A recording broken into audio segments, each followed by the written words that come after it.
Magandang umaga sa inyo lahat. We welcome you sa ating Sunday School. This will be the final lesson, Lord willing, sa Doctrine of Divine Impossibility. Tinatry natin na tapusin dahil gusto natin na mag-prepare tayo para sa ating magiging conference on covenant theology. At we want na mapag-aralan ang mga bagay patungkol sa covenant theology, Reformed Baptist covenant theology, bago tayo magkaroon ng conference. And with the interest na meron ngayon ng bawat isa, lalo na mga kasamahan ko na preachers, I'm very sure na they are also prepared to delve into the topic.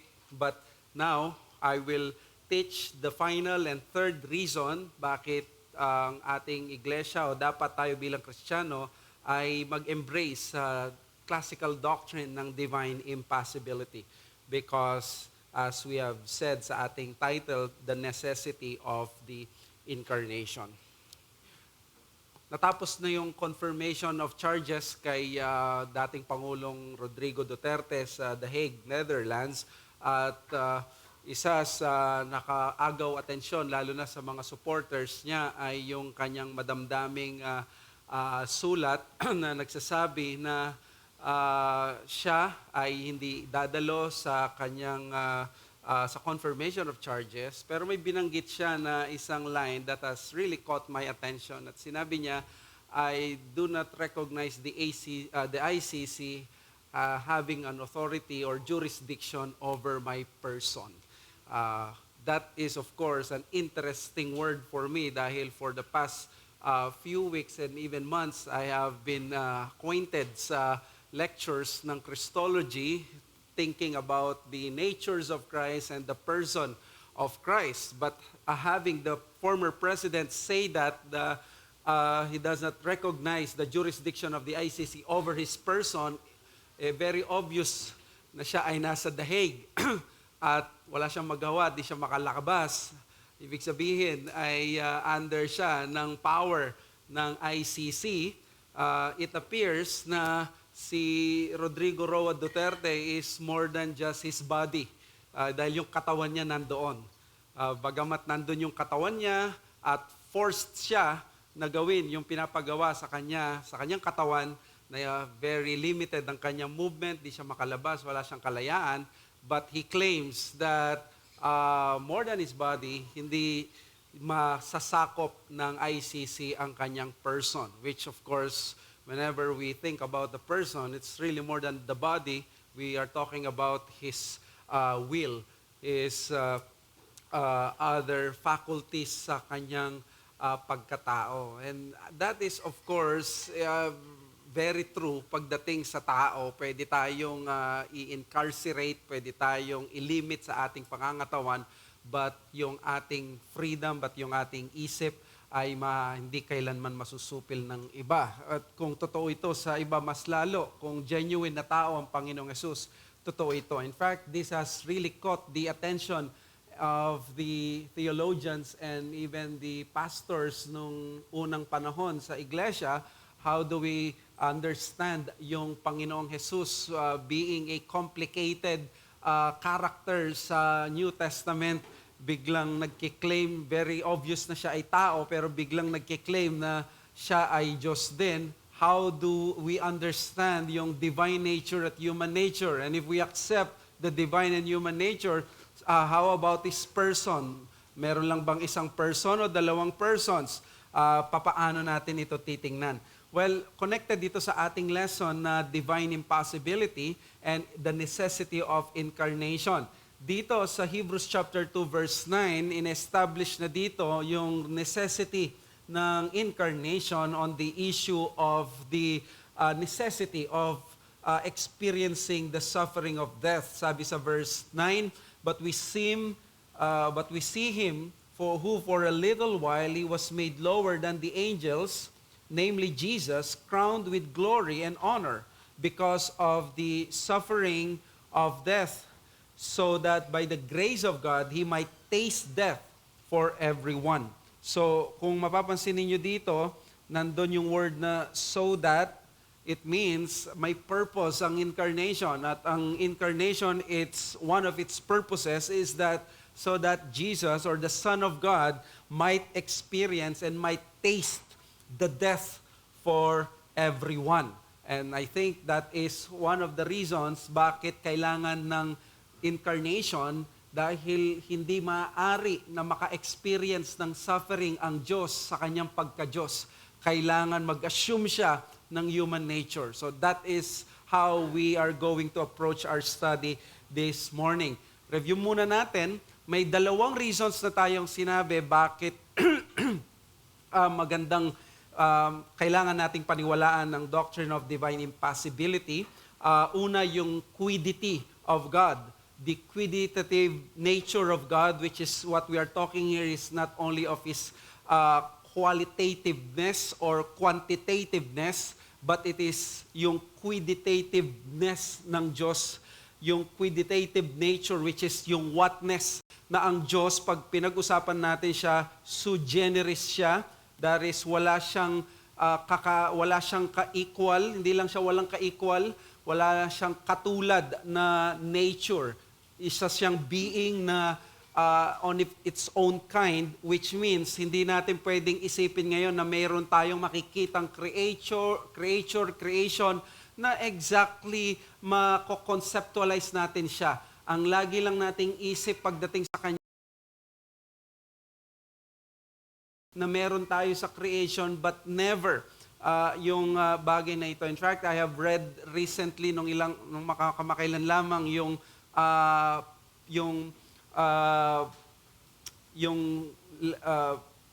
blog or yung article ni John MacArthur na siya ay nagpalit ng posisyon at inamin niya yung kanyang pagkakamali pagdating sa eternal generation of the Son. There was once a time when John MacArthur did not hold to the eternal generation of the Son at napakaganda nung binanggit niya. Dati daw ang tingin niya yung relationship ng ama at ng anak sa kanya ay dapat yun ang magiging pattern kung paano natin isipin yung ama at anak sa kalangitan. Pero sabi niya ngayon, baligtad na ang mga relationships natin ngayon, they are just faint na pagbibigay ng clue sa atin paano natin dapat maunawaan yung tao, yung tao o yung Diyos. Pero pag tiningnan natin yung Diyos at yung kanyang anak, doon dapat tayo makakaunawa kung paano dapat nagbibigay ng kahulugan ngayon yung relationship ng tao ngayon at sa anak. Ang magiging reference point, hindi yung relationship nating pantao pagdating sa Diyos para unawain ng Diyos. Ang reference point natin, yung relationship ng Diyos para unawain natin yung relationship nating pantao. At doon, mas naging clear sa Kanya na ang eternal generation of the Son ay iba pag sinabing begotten of the Son ang anak, si Christ, hindi begotten of the Father, hindi ibig sabihin na begotten siya katulad ng paanong nabibigit ang mga tao ngayon. Na there was a time na hindi tayo nag-exist and then bigla na tayong nag-exist. But the begottenness of the Father to the Son is not equivalent doon. Kaya yung quiddity ng Diyos, the whatness, it separates God from the rest of us. He does not have passions like us because passions are creaturely characteristics. And because of that, yung quiditative nature ng Diyos, which is yung, ulit lamang yun, no? Yung historic position ng church din, ang isang rason, bakit kailangan natin mag-hold to the doctrine of impassibility, because dito yung Reformation, Puritan period, and the particular Baptists, they held to the doctrine of the impassibility of God. So that doesn't make it biblical, but it makes us think na hindi ito strange doctrine. Probably yung iba sa inyo ngayon lang narinig, but it is not a recent doctrine. In fact, it is a classical doctrine, not to mention sila Thomas Aquinas at sila Anselm. So the doctrine of impassibility is a key doctrine which the greatest teachers of the church found to be as excellent defender of the church from serious attacks. Ito yung pinanlaban nila Athanasius laban kay Arius nung sinabi ni Arius, si Christ, dahil siya ay totoong tao, hindi siya pwedeng maging tunay na Diyos. At dahil nagkaroon ng pagbabago, sinabi ni Athanasius, hindi pwedeng magbago yung Diyos. So kung si Christ ay totoong tao siya, at kung siya ay Diyos, totoong Diyos siya. At yun ang naging key. So napakaganda na isipin na ang doctrine ng impossibility ay ginamit ng mga teachers natin noon to defend the church from heresies na umatake dito. Not only that, ang doctrine ng impossibility lifts the bar higher in Christian meditation of God. Sipin ninyo, ang Diyos hindi nagbabago, hindi siya compassionate sa atin na parang compassionate siya kahapon pero ngayon parang hindi or ganun. Pag pala naging compassionate ang Diyos sa atin, full strength of His compassion ang ina-apply niya, which really gives us a different kind of understanding. Mas tumataas ngayon ang view natin pagdating sa Diyos, pati yung pag-ibig niya. I don't know kung sino nagsabi na kalimutan ko, pero God is really alive. Hindi siya parang stone, walang pakiramdam na katulad na, walang pakiramdam na parang wala siyang buhay. He's not really a stone.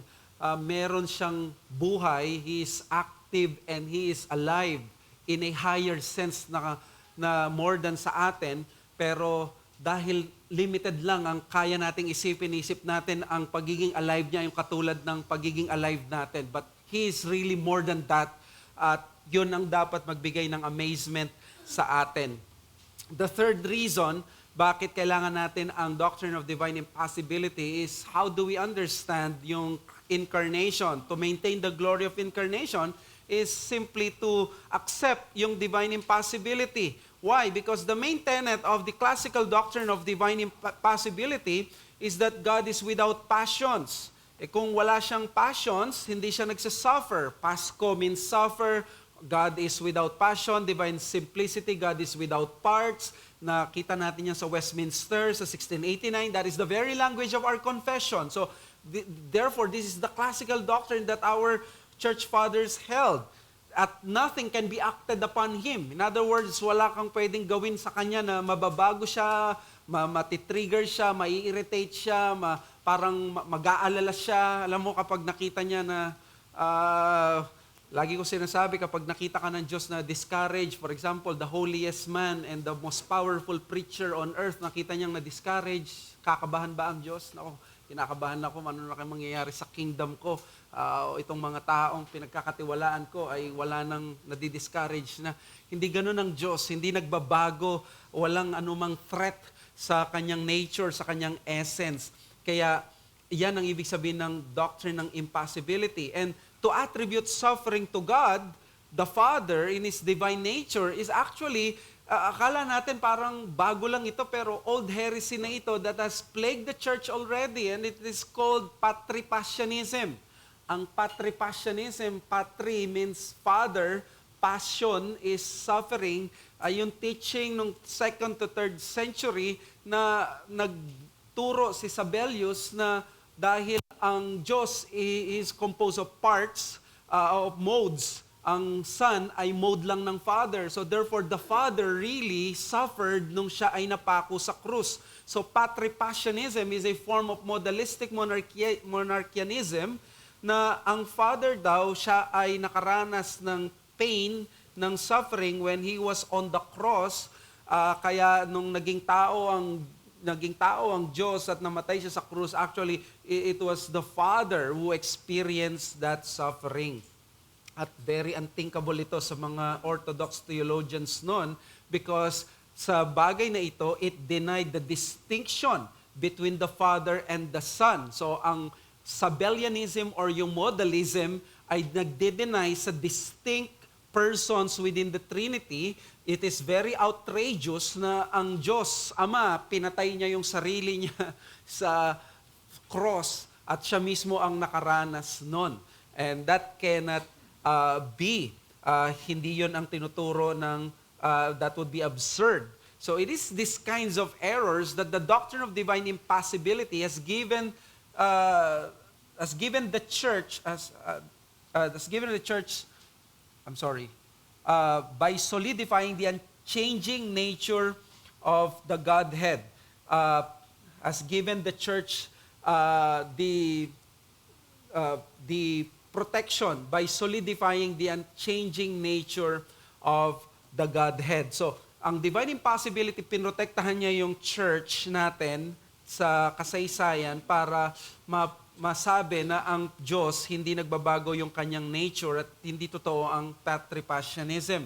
So, it is true that God suffered according to the Scripture. Pag sinabi natin, sa Scripture, binasa mo ang 1 Corinthians 2:9, mababasa mo doon, ang sinasabi ng 1 Corinthians 2:9, the Lord of glory suffered sa crucifixion.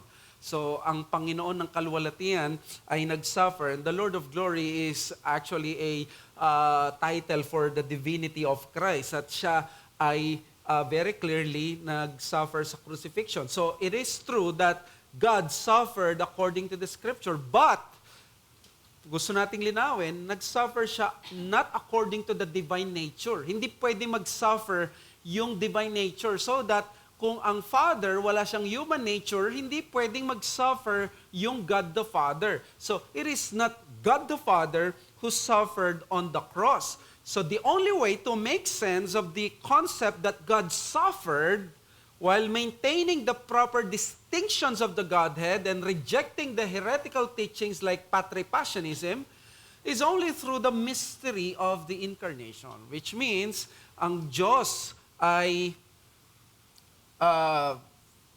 one being, pero nandyan ang kanyang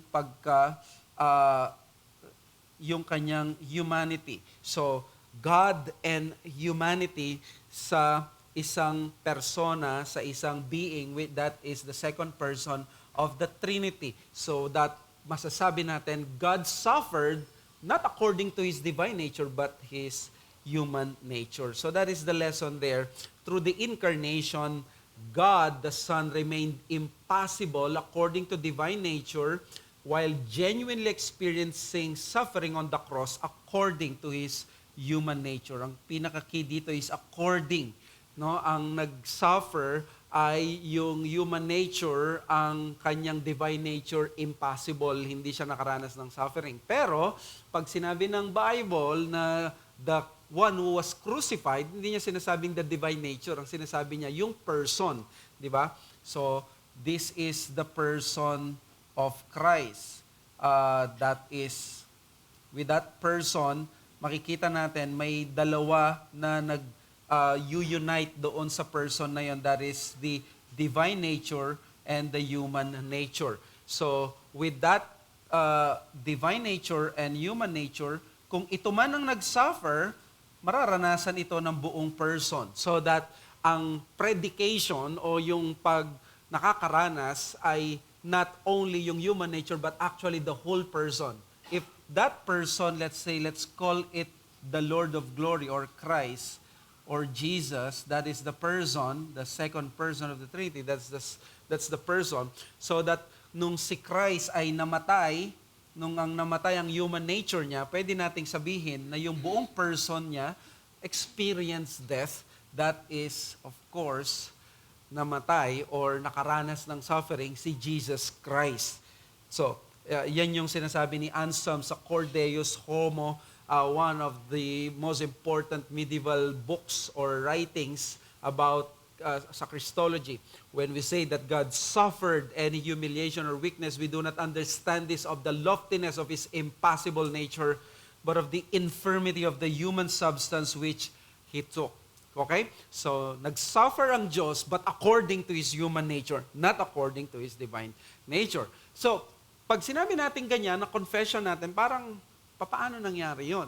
Kaya dito maintindihan natin yung sinasabi ng iba na parang ang divine impossibility ay magiging problem siya sa incarnation. So yun yung titignan nating dalawang points sa ating lesson. Number 1, the incarnation, a problem to divine impossibility.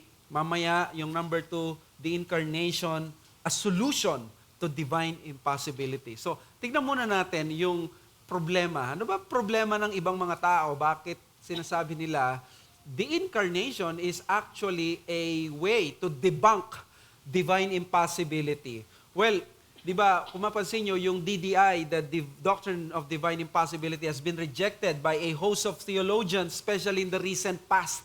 Mas dumami yung mga theologians nagre-reject ng divine impossibility, and para sa kanila kasi, paano nakikipag-relate ang Diyos? Pag sinabi mong God is without passions, malinaw sa scripture na ang Diyos ay mahal niya tayo, ang Diyos ay may emotions, ang Diyos ay nagsisisi. Paano siya? Para siyang bato, hindi siya nakikipag-relate, wala siyang buhay, wala siyang movement, wala siyang ganito. Napakahirap unawain yon. So, ang nangyayari sa mga theologians na ito, ginagawa nilang reference point yung kanilang sariling experience at paano nila maunawaan ang relationship nila sa iba, at yun ang gusto nilang mangyari na pagdating sa Diyos, dapat ganito rin ang Diyos sa kanila. So, dito, titignan natin, the dilemma is this: since God is impossible or immutable, doesn't the incarnation constitute change in the divine being? Kasi nga, kung sasabihin mo, no, na God, tapos magiging man, or mag-a-assume ng human nature, edi mayroong change na nangyari sa kanya. Kaya ito yung actually, no, na sumikat yung tinatawag na relational theism or yung mutable theism. Ito yung mga relational theists na nagsasabi, yes, nag-change ang divine being nung nagkaroon ng incarnation. Since the Logos was made flesh, there is an admissible change that happened if we are to maintain the reality of the incarnation, that the Logos was indeed real flesh and blood. Para sa mga relational mutable theists, sasabihin nila ay kung totoong nagkaroon ng tunay na tao, flesh and blood, then there is qualified, I'm sorry, this is qualified letter A, possibility. There is qualified possibility. Yes, impossible pa rin ang Diyos, pero may qualified possibility. Somewhere along the line, may pagbabago na nangyari sa Diyos kung aaminin nating totoo na naging flesh and blood ang Diyos. And ina-admit natin na totoong flesh and blood si Jesus, therefore, para sa kanila, totoo na nagkaroon ng changes. At hindi biro-biro yung mga theologians na nagtuturo nito. One is considered to be the best in New Testament scholarship among conservative evangelicals, si Donald Carson.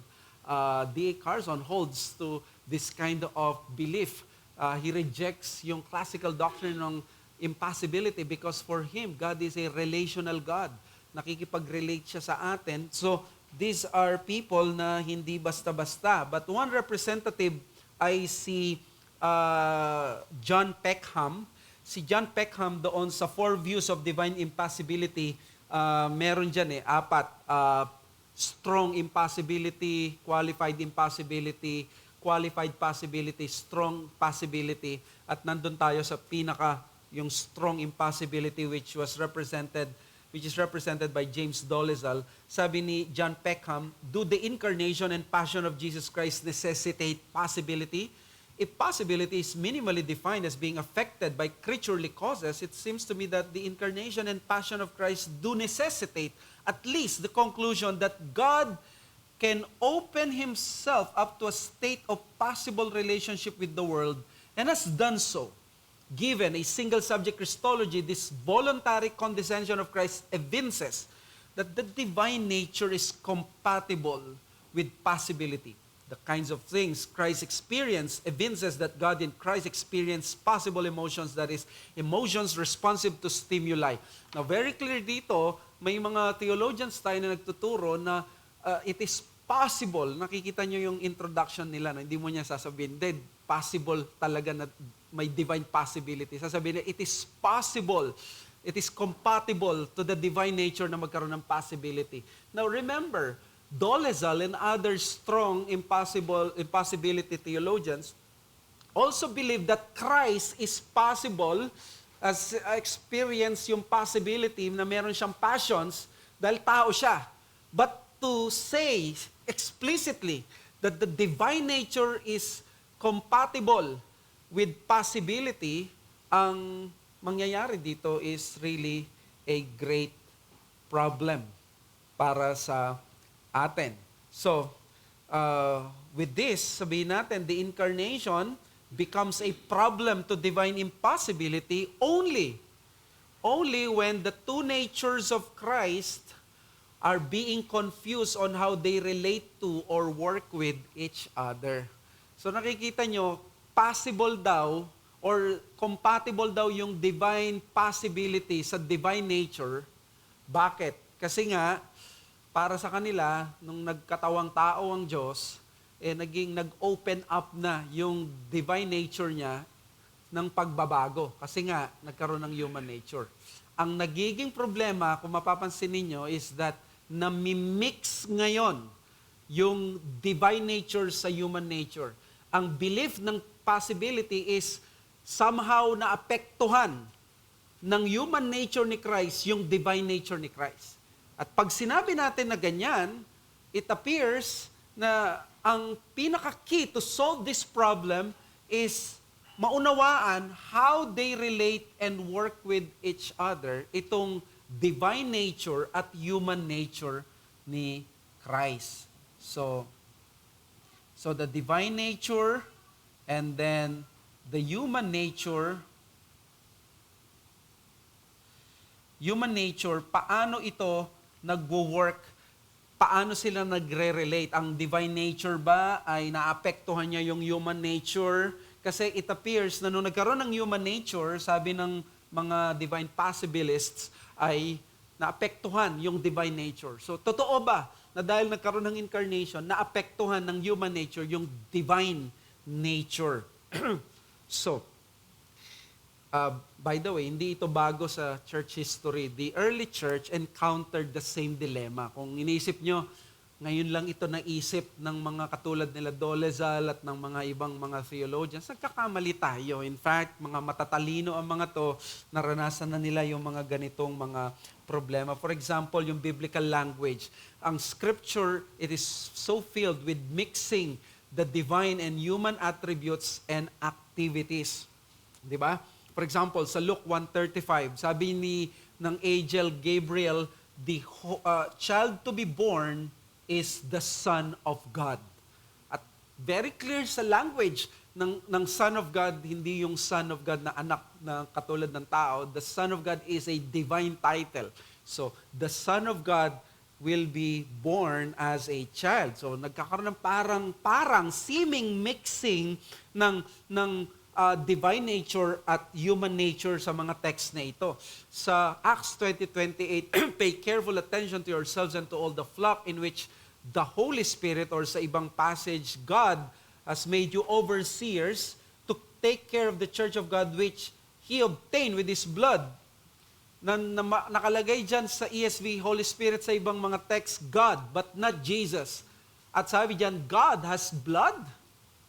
Imposible, walang blood ang Diyos, pero bakit may language na the divine, it appears meron siyang human nature. So that is the problem with the biblical language. Now, how about the intellectual quest?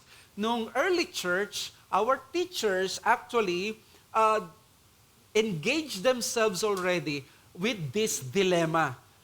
The revered teachers of the Christian community attempted to understand, to explain the dilemma. Actually, masasabi ba natin blessings these guys, pero kasi naging heretical sila. But none of this, marami sa mga heretics na ito, ay hindi naman sila nagsimulang mga heretics. They really tried to understand yung relationship ng Logos with the Godhead, kung siya ay mere man, ay bakit may ganitong appreciation sa kanya na pwede siya mag-forgive ng sins, bakit may ganitong text.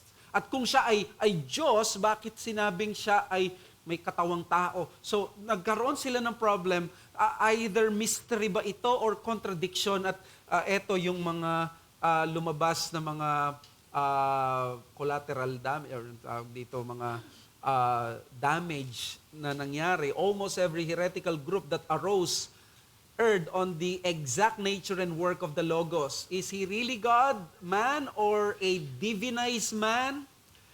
So that's actually divinized man, or a humanized God. That makes Him like Perseus.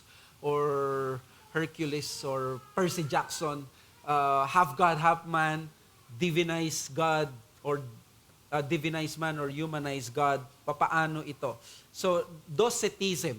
Docetism, they wanted to protect the unblemished divine power na ang Diyos ay makapangyarihan at righteous and holy, and therefore, matter is always evil. So kung ang matter ay evil, ang katawan ay evil, basically, hindi pwedeng maging tunay na human nature, ang magkaroon ng human nature ang Diyos. Kaya nga, yung teaching ng Docetism from the Greek word dokeo, to see, ang ibig sabihin nun ay si Jesus, yung nakitang tao, a phantom lamang siya, appearance lang siya ng tao, hindi siya tunay na tao. Kaya they wanted to protect yung divinity ni Christ. Madali sa kanilang isipin. Kaya nagtataka tayo, no, ang Iglesia ni Cristo, sasabihin nila, hindi tunay na Diyos ang Panginoong Yesus, tao lamang siya. Alam niyo ba, ang problema ng mga unang tao noon, hindi yung paniwalaan na si Kristo ay Diyos. Pinakamadali yun sa kanila. Ang mahirap nilang paniwalaan ay totoong tao ba si Jesus? Kasi para sa kanila, ang matter ay evil. It's so easy for these people, lalo na sa biblical times at sa patristic times, na ang Panginoong Yesus ay makita na Diyos. Kaya para sa kanila ay hindi siya pwede maging tao. Now, Arianism. Para sa kanila naman, to make sense of the suffering of Christ in flesh and blood, he could not become he was not truly God and had no beginning. He could not accept that he was truly God who had no beginning and end. Yun yung Arianism. Kaya nga later on, nagkaroon ng adoptionist Christology na later on na-adapt na lang si Christ as God. Naging adoptionist Christology yon. Nag-graduate na lang siya sa pagiging tao at naging Diyos na siya. That's Arianism. And then yung si Eutychus, nagturo si Eutychus na he accepted, okay, sabi niya, accept ko na si Christ ay may true divine nature, human nature, pero pag pinagsama mo yan, hindi po pwedeng hindi kainin ng divine nature yung kanyang human nature na napaka-weak. So para siyang wine in the midst of the ocean, in the sea of water. So yan yung Eutychianism. And then number 4, Nestorianism. He also held to two natures of Christ, but afraid of Eutychus' heresy of mixing the two.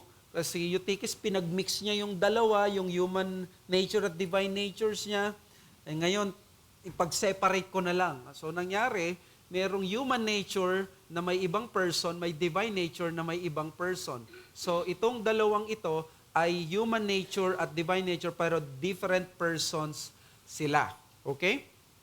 So, the church narrowly escaped these assaults on Christology by surgically defining the nature of Christ through the confession of the Chalcedonian Creed, the ablest and the most powerful creed of Orthodox Christology ever written outside the Bible up to this very time. What is the formula of the Chalcedonian Creed?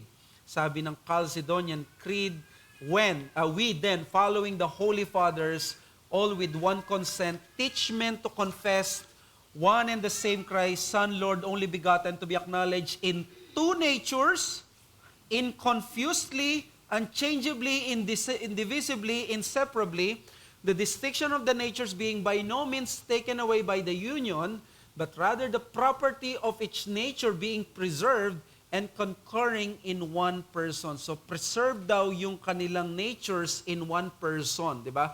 As we have said, famous ang Chalcedonian Creed with the two affirmatives and four denials. Two affirmatives, God is vera Deus, vera homo, that is truly God, truly man, and the four negatives, which is the two natures of Christ without confusion, without division, without separation, and without mixture or change. So dapat yung apat na yon ma-memorize natin para pag naghihingalo na tayo, kahit yun na lang ang ma-recite mo, ay pwede ka na mag-expire after that. Napakahalaga ng four negatives na yun about the nature of Christ. So the lesson is Chalcedonian Christology bequeathed to us the proper way to understand the person of Christ through its teaching of, hypostatic union and the communication of properties. Which, ang punto ko dito ay ganito. Bakit may naniniwala sa doctrine na ang divine nature pwedeng magbago, magkaroon ng change dahil sa incarnation? Because, para sa akin, hindi nila tinatanggap or nauunawaan yung tinuturo ng Chalcedonian Creed, which is the hypostatic union and communication of properties. Siguro, tinuturo nila, tinatanggap nila ito, pero iba yung kanilang interpretation, the way it was presented and interpreted in history. So, may dalawa dito, no?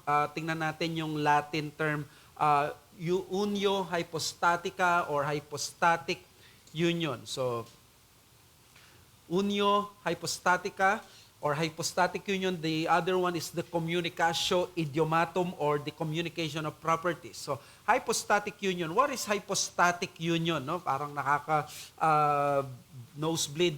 Pero ang ibig sabihin nito, yung na-establish na doctrine that the second person of the Trinity is truly a God-man with true divine nature and true human nature subsisting in one person. So, dalawang nature sa isang person, united sila, at yun nga yung words, without confusion, division, separation, mixture, or change. Diba? So the union of Christ's two natures in one person maintains perfectly the balance of the identity, the nature, and the work of the Lord Jesus. So pag sinabi mo na may human nature and divine nature, hindi sila naghahalo, nasa isang person, may kanya-kanya silang ginagawa, pero predicated sa isang person na lahat ng yon ginawa ng person of Christ, pero hindi necessarily na yung human nature, siya ay ginawa niya yung divine nature, for example, creation, na ang divine nature, siya ang namatay, hindi po pwede yon. So, ito yung nagsusolve ng problem. Kaya, ang number 2 na titingnan natin is the communicatio idiomatum, at dapat maintindihan natin ito, no? Communication of properties. Ginamit yung word na properties doon sa Chalcedonian Creed. Kaya, maintindihan dapat natin ito. The implication of the hypostatic union is actually the communicatio idiomatum. So, implication ang communication properties ng hypostatic union. So, if you believe in hypostatic union that the two natures of Christ are united in one person, ang logical end yan is you will believe in the communication of properties. Ano itong communication of properties? That either the acts of either nature are predicated in the person of Christ. So that kung ito ang person of Christ, lahat ng ginawa ng divine nature ay pwedeng sabihin na ginawa ng person ni Christ. So, if the Son, the Logos, created the world, we can say Christ created the world. But we cannot say the human nature of Christ created the world. Pero pag may human nature, let's say Christ became hungry or he was thirsty, pwede nating sabihin na yung human nature, nagkaroon siya ng thirst, at yung Christ mismo, yung person ang nauhaw, pero hindi ang divine nature. Pero ang laging pag-scripture, eto ang scripture ng hindi niya binabanggit, binano dyan. So this is the line of scripture. Hindi niya binabanggit lagi yung divine nature, human nature. Ang lagi niya binabanggit yung person. So lagi it's Christ who died. It's Christ who paid for our sins. It's Christ who was in the bosom of the Father. He had begotten Him. So, that is how it is. Now, sabi ni Richard Mueller sa Dictionary ng Latin, the two natures are here considered as joined in the person, and in the interchange of attributes is understood as taking place at the level of the person, not between the natures. So, walang lipatan. No? So sa divine nature at human nature, walang lipatan. Lahat ng acts ng divine nature pwedeng sabihin sa person, at ang lahat ng acts ng human nature ay pwedeng ilagay sa person, but not yung divine at human. Dapat magkaroon tayo ng distinction. We distinguish. We don't separate the two natures. We don't confuse the two natures. we don't divide the two natures, but we actually distinguish them. So any act of the divine nature remains the properties of the divine nature alone, not of the human nature, but can be attributed to the person of Christ. And so the Son was involved in creation according to His divine nature. The human nature of Christ, being a created nature, did not create the world. Hindi pwedeng sabihin na yung human nature nag-create, a created being ang human nature. So any act of the divine nature remains the properties of the divine nature alone. I'm sorry. Ito naman, ikalawa, the Son is present in all gatherings and in the Lord's Supper. Di ba sabi natin, the Lord is with His people. Spiritual presence ay nandito according to His divine nature. But His human nature remains in one spatial locality. Nasaan ang katawan ni Kristo? Nasa isang lugar lang because that is a created being. That is a created being. Hindi siya pwedeng nasa Pilipinas, nasa Lord's Supper sa ibang lugar. Kaya yung presence ni Christ, yung kanyang divine nature, ang kasama natin. Para sinabi, oy, divine nature pala, nandito eh. Wala naman pala yung human nature. Eh, hindi natin kasama yung buo. Yun nga eh, predicated sa person, which we can claim by the virtue of the divine nature, the presence of the person of Christ is with us. That's it. And then any act of the human nature remains the properties of human nature alone, not of the divine nature, but can be attributed to the person of Christ. Kung nauhaw siya, that is actually the human nature of Christ. Pero hindi ito pwedeng i-attribute sa divine nature, pero pwedeng i-attribute sa person of Christ. So that pwede natin sabihin, si Kristo ay nauhaw. Ang isa sa mga champions ng divine impossibility ay isang Catholic theologian sa si Thomas Weinandy. Si Thomas Weinandy, sabi niya sa kanyang book, Does God Suffer? The use and practice of the communication of idioms, or the communicatio idiomatum, grew up and developed as a shorthand way of accenting the reality and intensifying the implications of the incarnation. God as God could not be born, but if He became man, He could truly be born. God as God could not suffer, but if He existed as a man, He could actually suffer and die. Nonetheless, almost every Christological heresy found the use of the communication of idioms to be a scandal to proper piety and an assault upon philosophical and theological reason, and yet it was ultimately the undoing of every Christological heresy. So, kita nyo, ang naging problema ng mga heretical groups ay yung pagre-reject nila ng Chalcedonian Creed. Actually, yung Chalcedonian Creed ang nag-dismantle at nag-pulverize sa kanila. That's why we are very grateful for this Chalcedonian Creed. Lesson number 1, it is the person who ultimately performs the act which legitimizes the language that may be linguistically awkward. But because of the mystery of the Christian incarnation, it is theologically correct and appropriate. Without the mystery of incarnation, this is theologically inaccurate. But because of the mystery of the Christian incarnation, it may be linguistically awkward, pero we can say appropriate siya. Yun ang sabi ni Stephen Juby, Jesus and the God of classical theism. The person, not a nature as such, performs the act, and Christ does operate according to His deity in His atoning work, even though He does not suffer according to His deity in this work. Another, si William Perkins sa kanyang Golden Chain, sabi niya, of those things, sabi niya, ito lang ang pwede mong maka-make sense kapag nabasa mo ang mga text na ito. Bakit yung Diyos parang ganito siya na parang tao? Of those things which are spoken or attributed to Christ, some are understood only of His divine nature. John 8:58, Jesus said to them, Verily, verily, I say to you, before Abraham was, I am. Colossians 1:15, who is the image of the invisible God, the firstborn of every creature. Some again agree only to His humanity, as born, suffered, died, buried. And Jesus increased in wisdom and stature and favor with God and man. Lastly, other things are understood only of both natures united together. Matthew 17:5, this is my beloved Son, in whom I am well pleased. Hear ye Him.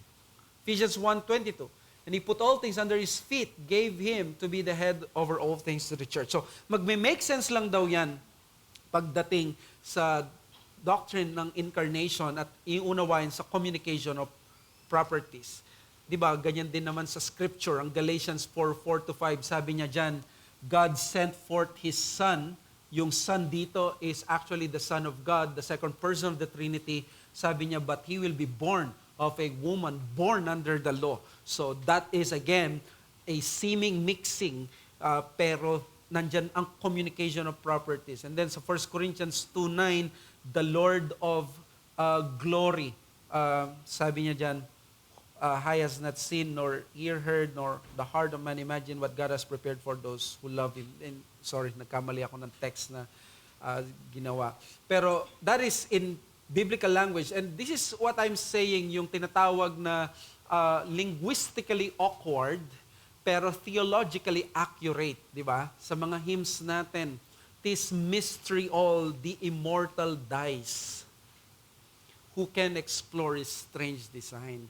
So si Charles Wesley was able to capture the mystery of incarnation in that very phrase, the immortal dies. Hindi naman pwedeng mamatay ang immortal, di ba? Kaya nga sa incarnation, sumunod pa sila Herman Bavinck, di ba? The immeasurable became measured, the limitless became limited, with all those language na parang absurd, yet because of the mystery of incarnation, we accept them.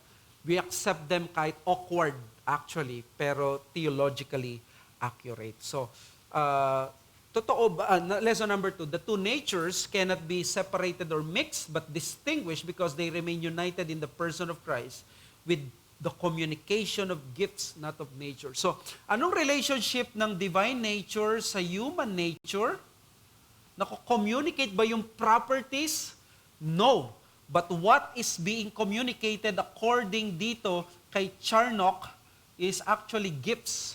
Sabi ni Stephen Charnock sa Attributes of God, the humanity was changed by communication of excellent gifts from the divine nature, not by being brought into an equality with it, for that was impossible that a creature should become equal to the Creator. So, kung meron mang communication, is the communication of excellent gifts. At di ba ang Diyos, nagbibigay siya ng gift sa atin. We know righteousness, we know love, holy. These are attributes na hindi niya pwedeng ibigay yung kanilang essence, but the effects of that essence, binibigay sa atin. And through the power of the Spirit, the Son of God was gifted, di ba, ng ganitong righteousness, ng ganitong faithfulness, ng ganitong gifts, naging prophet siya. Kaya nga pag binasa nyo, no, ito yung napakagandang natutunan ko sa Gospels. Ang Gospels, makikita mo dyan talaga si Jesus ay God. Because hindi mapipigilan na kahit ano. Pero anumang ma-discover mo sa Gospels that Jesus is God, is actually pasilip lang.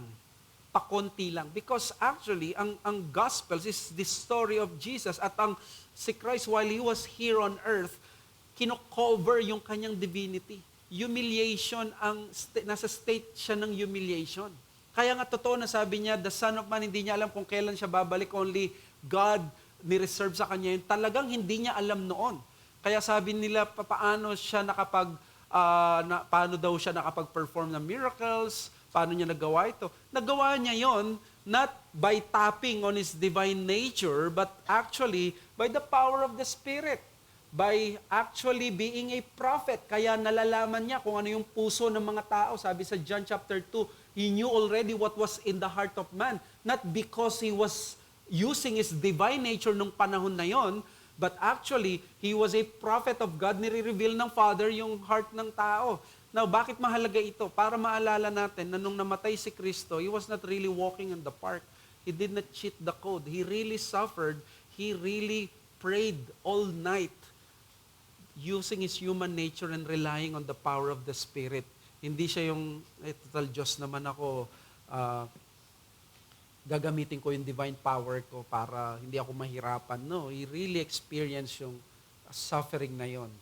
So, the incarnation is not really a problem to divine impossibility. It reveals the unfathomable wonders of the Almighty true God. Now, let's proceed dito na mabilis. A solution to divine impossibility is actually the incarnation. Bakit? Since God cannot suffer, the incarnation is God's answer not only to man's problem of sin, but also to the impossibility of His divine nature to suffer as our mediator. So, since ang Diyos ay He cannot suffer, dahil diyan ang incarnation ang magiging sagot ng Panginoon. Sa Confessing the Impossible God, sabi ni Rene at ni Lindblad, Orthodox Christology upholds the truth that God as God cannot and does not suffer emotionally or otherwise. So, the wonder of wonders, na words ito ni Kevin DeYoung, is not only that God sent a Savior for us, but that He Himself chose to suffer truly and genuinely by assuming a real human nature. Yun ang wonder of wonders. Hindi tayo dinaya ng Diyos, nagkatawang tao talaga siya, genuinely, para maranasan niya yung suffering. So the incarnation made it possible to God, for God to suffer the penalty of our sins genuinely, while at the same time remain unchanged in His divine essence. In the words of Gregory Nazianzen, possible in His flesh, impossible in His Godhead. So through the incarnation, God experienced real suffering and became a perfect sacrifice for sin as the God-man mediator. Again, Thomas Wainandi, he said that thus, only through the incarnation and in Jesus' redemptive death and resurrection are the causes of suffering adequately and fully dealt with. Moreover, it is only from within this radically new relationship with God, now made available in Jesus, the very person as the risen Savior and Lord, that human beings can be freed of the suffering caused by their own sin, and so come to experience God's love fully, and equally come to experience God's love fully in the midst of suffering caused by the sin of others. So, ang ibig sabihin nito, sa suffering lang talaga ni Christ, doon tayo nagkaroon ng kalayaan sa suffering. So that may dalawang points dito na mabilis. Number one, the Messiah must be God. Ang offended party ay infinitely holy and righteous eternal God whose anger and displeasure against sin is eternal. Kaya nga hindi po pwede yung paniniwala ni Kirk Cameron, no, na mawawala na lang tayo sa mag-extinct na lang tayo dahil mabuti ang Diyos at mabait siya, maaawa siya sa atin sa mga nasa impyerno. Hindi pwede yun kasi hanggat eternal ang Diyos, eternal din ang magiging suffering ng mga nagkasala sa Kanya. The only way is to suffer eternally or to find a substitute. That's it. So, the point here is that a mere man cannot fully bear the weight of sin the eternally just God will unleash to satisfy His justice. Kaya nga kailangan maging Diyos ang Messiah kasi hindi kakayanin ng tao lang na pasanin niya yung galit ng Diyos. Ito yung natutunan namin sa aming family worship sa Heidelberg Catechism, question number 17. So that the mediator, by the power of His divinity, might bear the weight of God's wrath in His humanity and earn for us and restore to us righteousness and life. So therefore, while si Christ ang nag-suffer sa kanyang human nature, but it is actually the power of His divinity kaya naging acceptable yung kanyang sacrifice at na bear niya yung full na wrath of God. Remember, yung full wrath of God is actually spiritual, no? Hindi natin nakita yan through wars and through other things. It is actually yung guilt na yon na pinasan niya. It's the same thing, sabi ni Ursinus, the divine nature sustained the humanity in the sorrows and pains which were endured and raised it when dead unto life. And then, of course, the Messiah must be man. Ang ibig sabihin nito, the offender is the human race, which means that the Messiah had to become a true man, to be a legally accepted substitute for the people He represents. Hindi pwedeng maging hayop, hindi pwedeng maging langgam. Ang naka-offend sa Diyos ay tao, so kailangan magkaroon ng tao na siya mismo ang magsasacrifice. So whatever the suffering Christ experienced, it is actually human nature na naka-experience, not the divine nature. Yan ang sabi rin ni Zacharias Ursinus, yung architect ng Heidelberg. And then, skip na lang natin, whatever the suffering Christ experienced, it was His human nature which experienced it. And then, whatever the suffering the human nature experienced, it can be rightly predicated to the person, the second person of the Trinity. So that we can claim The second person of the Trinity died on the cross. That is parang noon, parang impossible sa mind, pero because of the incarnation, naging accepted siya at accurate. Because the person was Christ and then yung human nature namatay sa cross, so we can say the second person of the Trinity, Jesus Christ, died on the cross. So we understand it, di ba?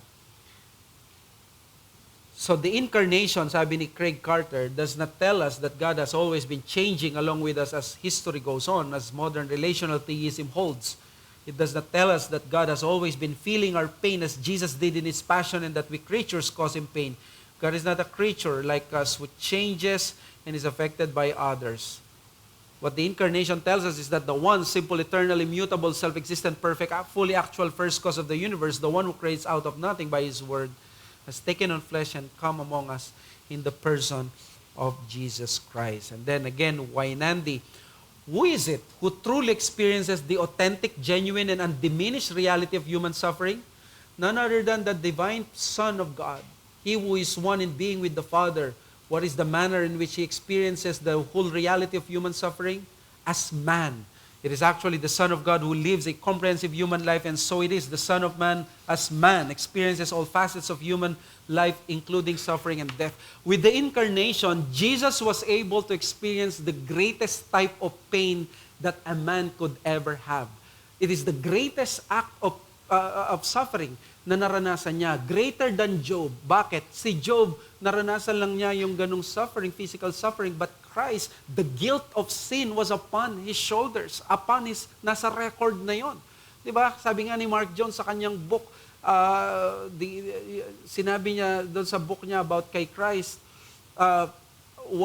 what it is like yung basahin mo yung Old Testament at nababasa mo kung paano ka ito torture ng Diyos at papatayin.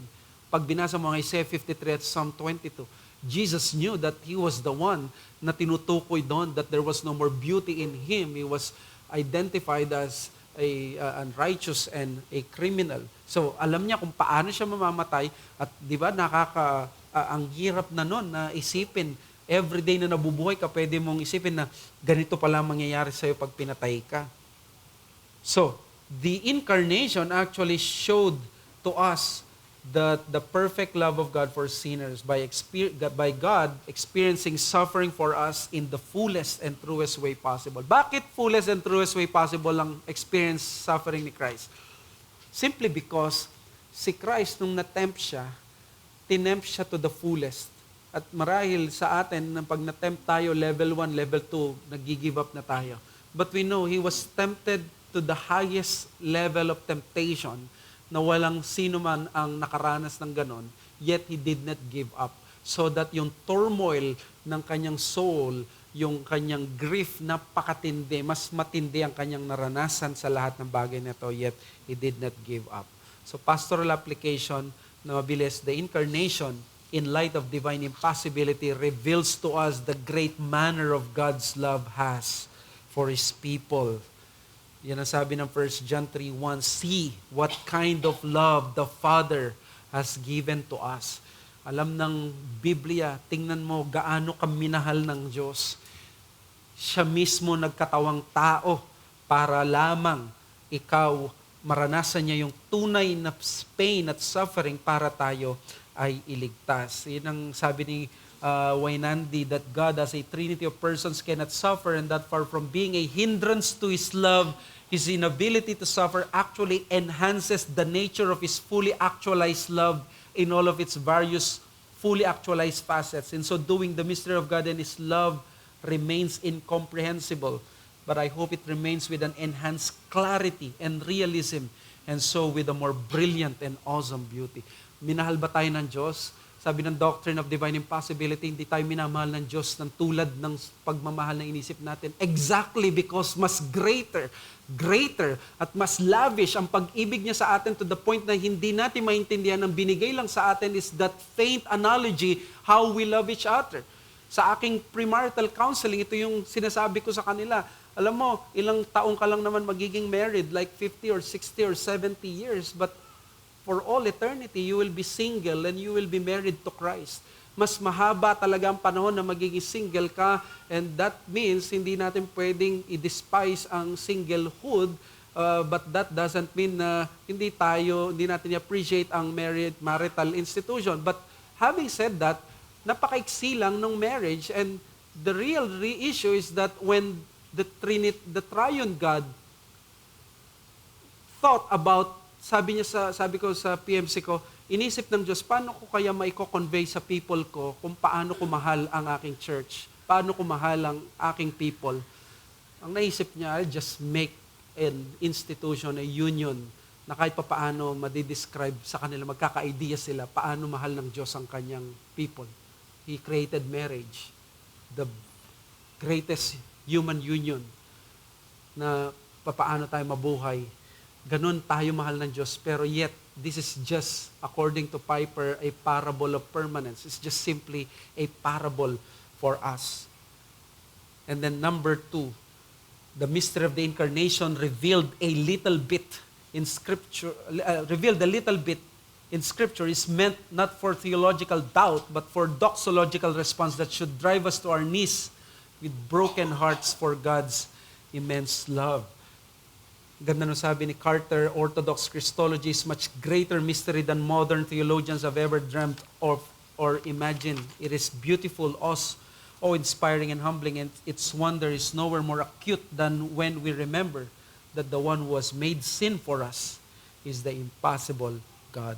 He experienced death, pain, and suffering para sa atin dahil ganito niya tayo kamahal.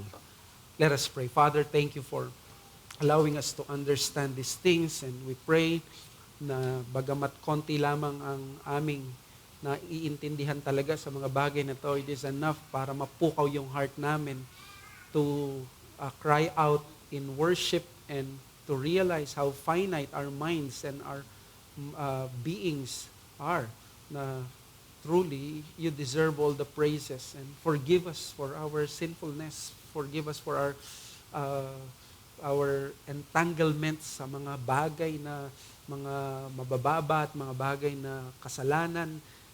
Pag nakita pa lang namin yung inyong nature, yung maisip namin na kakaiba ka, that you are alive in a greater sense than us, ay na lulula na kami. How much more pag tiningnan namin ang sarili namin as sinners, mas lalong lalayo kami at makikita yung difference ninyo sa amin. But thank you, Lord, for sending your Son, Jesus Christ, because we can claim that we are loved beyond measure.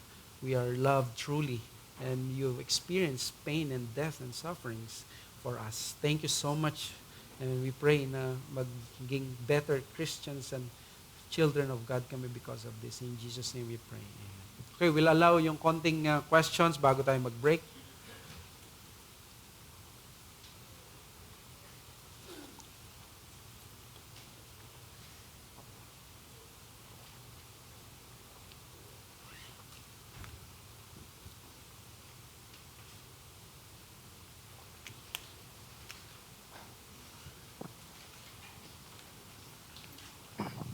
Thank you po sa lesson ninyo.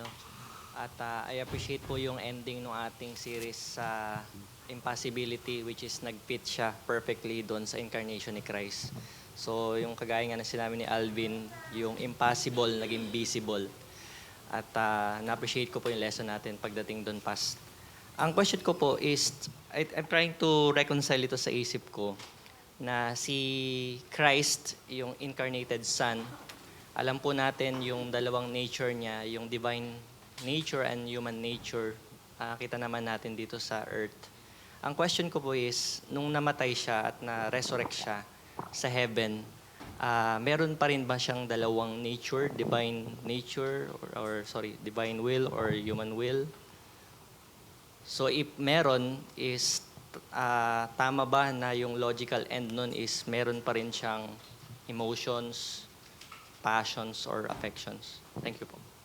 Yes, to be called truly human ay kailangan natin na i-accept na kasama yung mga ganong faculties ng kanyang human nature. Si Augustine, nung nag-incarnate ang Panginoon, meron siyang maxim na becoming what he was not, uh, remaining what He was, becoming what He was not. At inseparable na yon at forever na yon. So, ang doctrine natin is forever united sa one person, yung human nature, divine nature. So that yung wills ng Panginoon na divine will at yung human will niya, they are perfectly now in His, dahil sa kanyang glorified state, that it's always in perfect submission doon sa will ng Panginoon. Kailangan nating aminin na may human will siya kasi hindi siya magiging true human person kung wala siyang will at divine will lang yun. Diba? So, we believe in the two wills of Christ. Na hanggang ngayon ay nandun, but they are now in perfect na unity na nag-e-exist para sa ganun. You have some words? Say. Palap lang po, in that sense, it is proper or improper po ba na sabihin na meron pa rin siyang emotions, passions, or even affections? Yes, I think it's proper according to his human nature dahil nga kung mananatili siyang human mananatili yung kanyang nature na human forever na yon, is meron siyang gano'n, but they are of course hindi sinful passions sa mga yon, that they are holy passions ng Panginoon.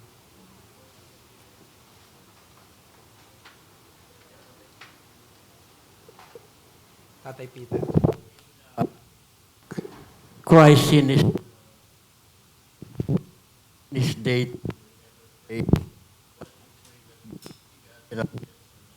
Ano pa?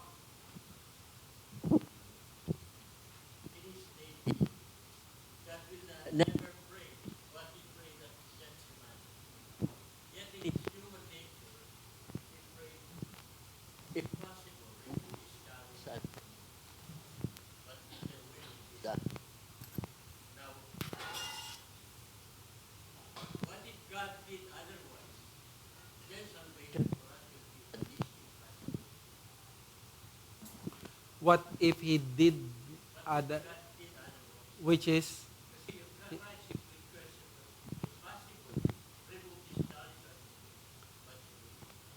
yes po. Actually, he was fulfilling a prophecy doon sa Psalm 22. Doon sa bagay na yon. Kaya he was magnifying or parang displaying his human nature nung panahon na yon. Yes po. Dahil prayer yon ng kanyang human nature or ni Christ, hindi naman ginrant yon.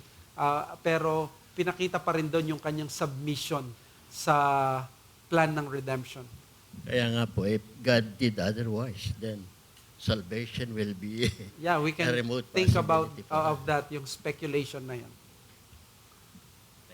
Okay, sige po, maraming salamat. Let's prepare ourselves for our worship. Mag-break muna tayo, may coffee sa labas. Thank you.